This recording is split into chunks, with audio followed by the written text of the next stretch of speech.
حضرت سلمان علیہ السلام کا خیمہ لگا۔ آپ پرندوں سے ہم کلام ہونے کی قدرت رکھتے تھے۔ تمام پرندے باری باری آ کر اپنی اپنی خوبیاں بیان کر رہے تھے کہ حضرت سلمان علیہ السلام ان کو اپنی خدمات پر مامور کر لیں۔ ہدہد نے بیان کیا کہ وہ اڑتے ہوئے بلندی سے زیر زمین پانی کا اندازہ لگا لیتا ہے۔ حضرت سلمان علیہ السلام نے اسے اپنے ساتھ رہنے کو کہا تاکہ لشکر کے کوچ کے وقت پانی تلاش کر سکیں اور لشکر وہاں پڑاؤ کر سکے جہاں تک پانی دستیاب ہو۔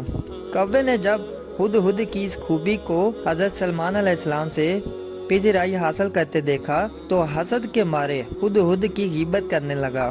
اس نے کہا کہ یہ ہدہد جھوٹا ہے۔ اگر اس کی نظر اس قدر تیز ہوتی کہ زیر زمین پانی دیکھ سکتی تو یہ زمین پر بچھا ہوا جال کیوں نہیں دیکھ سکتا جس میں یہ پھنستا ہے تاکہ پنجرے کی قید سے بچ سکے۔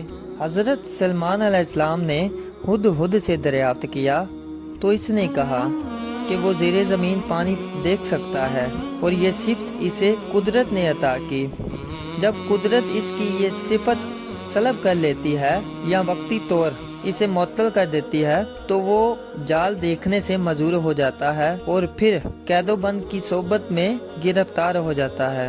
مصیبت اور تکلیف میں مبتلا ہونا قدرت کی طرف سے ہے اور جب قدرت یہ فیصلہ کر دے تو پھر کوئی تدبیر کار نہیں ہوتی۔